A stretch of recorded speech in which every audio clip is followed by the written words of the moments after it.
ronchitas, aparición continua, un antecedente de atopía familiar, se ha expuesto a la leche a una edad temprana, menor de 6 meses, perfecto, cuadro típico. El cólico lactante, que no es ronchas, puede ser una presentación de alergia alimentaria.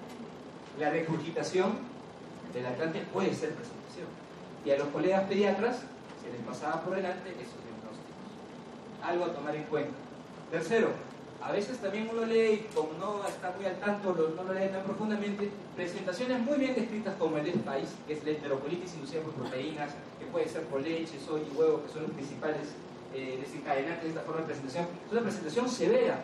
El 20% termina con hipotensión de tantos vómitos que le produce y tantas diarreas, es sobre todo vómitos. Y es considerado una respuesta de alergia alimentaria IG mediada, perdón, no IG mediada. Y los colegas pediatras consideran que es algo muy raro, algo anecdótico. La última semana en el Hospital del Niño, en el Servicio de Alergia y Gastroenterología, hemos encontrado 3 pacientes en los últimos 10 días. Imagínense. Entonces no es una presentación rara. Tampoco es la más frecuente, tampoco es anecdótica, nada de eso. Entonces la paradoja que sucede en muchas cosas en medicina en Perú. Sobrediagnóstico y subdiagnóstico de formas de presentaciones de alergia alimentaria. Por lo tanto, es mi deber hablarles, aunque sea un poco, sobre las presentaciones y manifestaciones clínicas de las alergias alimentarias.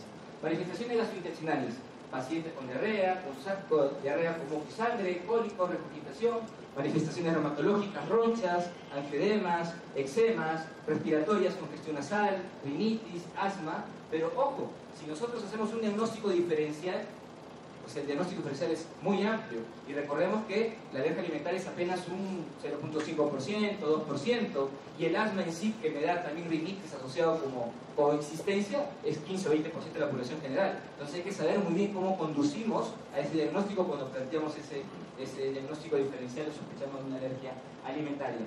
Y típicamente se divide, para aproximarnos al diagnóstico de la alergia alimentaria, bajo 2 mecanismos: IG mediada y no IG mediada. Ambas son respuestas inmunes, ambas son reproducibles cada vez que se pone el alimento, y ambas han tenido una fase corta de sensibilización, tanto IG mediada como no IG mediada. La diferencia es que la IG mediada, la reacción ocurre a los 10 minutos, rápidamente, menos de 2 horas. Y en la no IG mediada, 2 horas, 6 horas, 2 días, tampoco una semana o 2 semanas van a estar pensando que es, ¿no? El límite del 95% está hasta los 3 días, ¿no? Entre 2 horas a 3 días. Existen pruebas confirmatorias. No hay necesidad de hacer las provocaciones orales que vimos que eran el doble estándar, como el PRIT test, unas pruebas en piel, o el saque de IG específico, pero eso me sirve para IG mediadas. Para las no IG mediadas no tengo ninguna prueba de apoyo diagnóstico hasta el momento. Y solamente me queda o me apoyo en el diagnóstico, elimino el alimento que estoy sospechando, ¿y qué debe pasar? Debe mejorar pues el paciente, ¿no? Porque estoy quitando el estímulo, ¿no? Es una forma de aproximarnos al diagnóstico, la eliminación y la provocación, porque lo eliminé y le vuelvo a dar.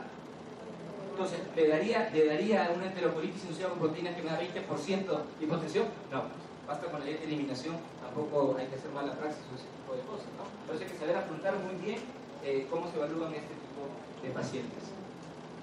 Para cerrar esta segunda etapa, que es la primera etapa, perdón, que es de aproximarnos un poquito a los aspectos introductorios de la alergia alimentaria, recordarles que en la historia clínica, el relato que ustedes consiguen en la consulta de posibles pacientes que tengan alergia alimentaria y que los mamás, al ser este un problema 90-95% pediátricos, es muy importante.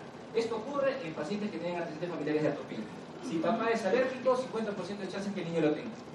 Si además la mamá lo es, 90% de posibilidad. Segundo, la cronología nos da la clasificación si es IG mediada o no IG mediada. La mamá nos dice 10 minutos, no hay necesidad, señora, ¿usted controló en qué momento ingirió y luego cuánto tiempo pasó?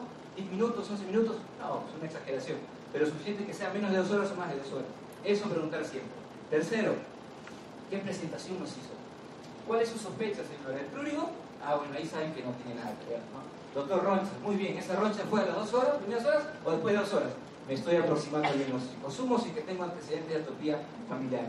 Paciente que ingerido en grandes cantidades y por largo tiempo de un alimento, es muy poco probable que se trate de una alergia alimentaria. Lo que vimos en este concepto de fase corta de sensibilización, ¿no? Y lo último, excluir otras causas que pueden estar expresando esta presentación clínica. Porque ustedes cuando escuchan galopes, piensan en cebras o en caballos. Cebras, ¿no? En caballos, ¿no? En urticaria, lo más frecuente es encontrar infección como desencadenante, en un 70%. Apenas un 5%, 7% es los alimentos, en urticaria como presente. Pero el 70%, en ese caso los caballos son las alergias, ¿no? No, las infecciones, así es. Lo pregunto para que estén atentos. Vamos a la segunda etapa, que es hablar sobre la patogénesis, sobre la alergia alimentaria y aproximarnos un poquito más a la microbiota intestinal. Es muy complicado establecer una patogénesis actualmente sobre alergia alimentaria, pero existen ciertas aproximaciones que tienen que ver con la predisposición genética, la permeabilidad intestinal, la producción de IgA y obviamente la microbiota intestinal, los microorganismos que están en esta mucosa intestinal. Y se ha identificado que ciertas especies, géneros de bacterias, como por ejemplo si predomina en este microbiota intestinal bacteroides, hay una predominancia de que este niño sea más atópico que otros. Si hay predominancia de Clostridium lactobacillus, de que tenga menos atopía y genere una tolerancia incluso más rápido. Las alergias alimentarias tienen que ver muy bien en estas ventanas terapéuticas en las cuales, que es un punto muy excelente que por ahí preguntaron la charla del doctor Luis Becerra para discutir, que seguramente lo vamos a retomar. El momento en el cual se hace la introducción del alimento, incluso esos elementos alergénicos, que son esos 8 que nosotros vimos ahí, la cantidad que le estás dando en ese momento, el sistema inmune innato o adaptativo, adaptativo con los células T regulatorios, innato con los T receptores que pueden modular citocinas y generar inflamación o proinflamación. Todo eso repercute en la patogénesis de la alergia alimentaria. Les traigo esto para que vean la importancia de la microbiota intestinal en el desarrollo de las alergias alimentarias.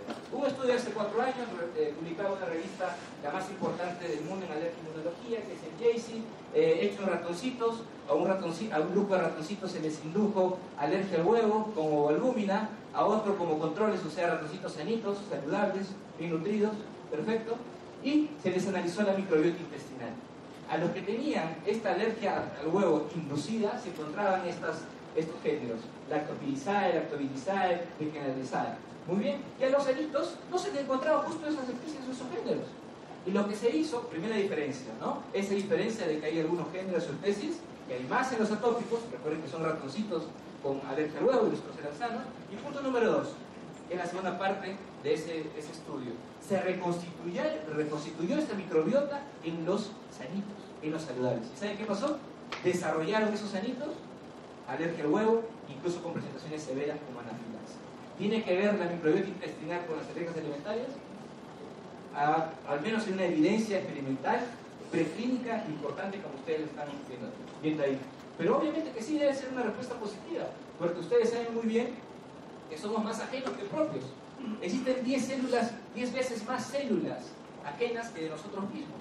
Y por lo tanto la cantidad de genes que se expresan en esa célula, me refiero a la microbiota intestinal, al microbioma que tenemos en general, es 100 veces más que nuestros genes que nosotros expresamos. Entonces, de hecho, que tiene que haber, aunque sea una respuesta negativa, pero debe haber un rol en salud y enfermedad de la microbiota intestinal. Y esto de la microbiota intestinal sufre variantes con el tiempo y obviamente con la dieta. Está muy claro que los pacientes que tienen, o los niños que tienen lactancia materna exclusiva, tienen predominancia de algunos géneros o especies, como el caso del Clostridium lactobacillus, los que tienen lactancia materna exclusiva, que es lo que se debe proponer, mientras que los bacteroides los tienen los que no tienen una lactancia materna exclusiva, usan fórmulas maternizadas. A los 12, 18 meses existe un punto de quiebre muy importante con mayor producción en líneas generales de butirato, que es un ácido producido de ácidos grasos de cadena corta que tiene un rol inmunomodulador, es decir, que tiene una estrecha relación con el sistema inmune y que hacen una tendencia a la tolerancia. De ahí que con el tiempo esos pacientitos que desarrollan alergia, muchos de ellos se autorresuelven con el tiempo. 2 añitos, 3 años, se ha identificado que 12, 18 meses es el punto de quiebre. Muy bien, y se dice que después de los 3 años la flora es muy parecida a la del adulto, un niño de 3 años en adelante. Muy bien, parte de esta segunda etapa de la presentación, que es de la microbiota intestinal y su patogénesis, es comprender la interacción que tiene la microbiota intestinal con el sistema inmune. Y eso es tanto a nivel innato como adaptativo. Ustedes pueden ver en este gráfico que los peptidoglicanos, estas bacterias de la microbiota intestinal, son capaces de estimular los toll-like receptores intracelulares, NOT1, NOT2, y capaces de incrementar la fagocitosis de los neutrófilos. Muy importante. Asimismo, sabemos que la célula presentadora de antígenos por excelencia son las células dendríticas, y estas son afectadas por modulación de la microbiota intestinal a través de toll-like receptors o modificaciones epigenéticas o factores derivados de células epiteliales que son capaces de inducir citocinas que van a dar respuestas, células T regulatorias que son las compensadoras de la alergia y respuestas inflamatorias. Y asimismo son capaces de hacer un switch en la producción de anticuerpos que me hace el linfocito B. Sabemos que una alergia alimentaria, al menos en la IgE mediada, se está produciendo por parte del linfocito B anticuerpos IgE. Si yo induzco una tolerancia, esto ocurre a través de un switch en el cual ya no se produce IgE, sino se produce IgA o IgG4. Y eso se ha demostrado que la microbiota intestinal es capaz de modularlo. Y esta microbiota intestinal es capaz de actuar de esta manera a través de sus productos finales, que son los ácidos grasos de cadena corta, que son tres: ácido acético, ácido propiónico y butirato, que son capaces de hacer esta interrelación con el sistema inmunológico, que en esta diapositiva les estoy resumiendo.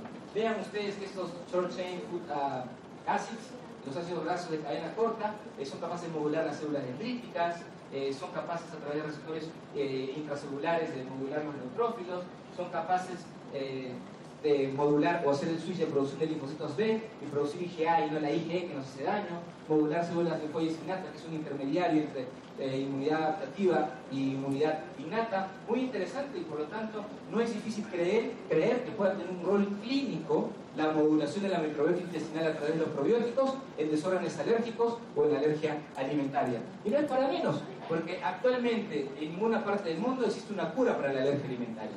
Existen muchas investigaciones que se le han tratado de sensibilizar, inmunoterapia alergénica, con éxito, pero con muchos efectos adversos. Ojo con eso. Pero en cualquier guía de práctica clínica o en cualquier centro se recomienda y solo se hacen estos 4 pilares: evitación del alimento y valoración nutricional, número 1. Número 2, lectura de etiquetados. En Perú es un tema muy delicado, porque existe una gran irresponsabilidad de las industrias alimentarias de no poner lo que realmente tiene esos alimentos que ellos expenden. Y segundo, no existe una legislación apropiada que al menos diga, obligue a estas industrias alimentarias de poner los 8 alimentos que producen más alergia alimentaria, al menos. Tercero, siempre hay que tener un plan de acción frente a una eventual reacción, que lo debe conocer todo integrante de la familia de estos niños que tienen alergia alimentaria.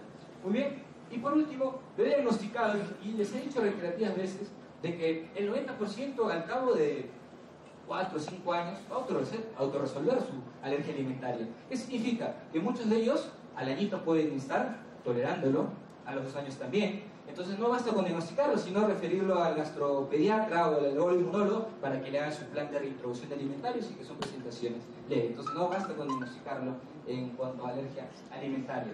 Y no es para menos también la situación de buscar puntos o targets terapéuticos a través de la microbiota intestinal, cuando tenemos esto de acá, que al año el 50% recién se autorresuelto. Muy bien.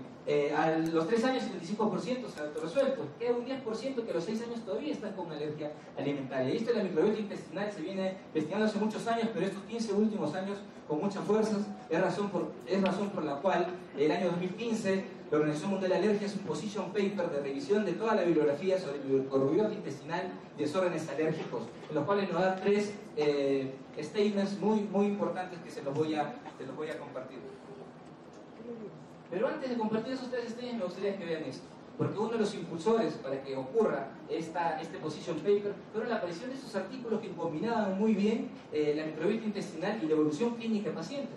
Ustedes pueden ver que en este estudio se analizaron el microbioma de 319 pacientes. Estamos hablando de pacientes ahora, estamos hablando de los ratoncitos, en los cuales ciertas especies disminuían, como la Vibronella, la Nospira, Rotia, Fecalbacterium, comparando a los 3 meses de esa microbiota intestinal y a los 12 meses. Y se vieron que habían cambios en aquellos pacientes que tenían mayor riesgo de asma. Es decir, la evidencia clínica asociada al microbiota intestinal ya se viene sustentando hace algunos años y fueron las razones fundamentales por las cuales hayan position papers. Y uno de los objetivos de estos position papers de la Organización Mundial de Alergia fue, muy bien, vemos que existen ensayos clínicos, vamos a analizar la metodología, vamos a ver también con qué probiótico han hecho estos estudios, y se vieron que no había muchos ensayos clínicos, y de los que se habían varios o diversos tipos de probióticos que se habían utilizado. Pero habían algunos que se habían utilizado más, como por ejemplo el Lactobacillus rhamnosus, con más del 60% de los probióticos utilizados en esos ensayos clínicos. Punto número 2, que siempre está la incertidumbre, si estoy buscando un punto terapéutico, es qué tan seguro es ese punto terapéutico. ¿Qué tan seguros son los probióticos? Y estamos hablando de patologías en infantes, y probablemente en gestantes también, a manera de prevención primaria. Muy bien. Y entonces, este position paper nos dio algunas líneas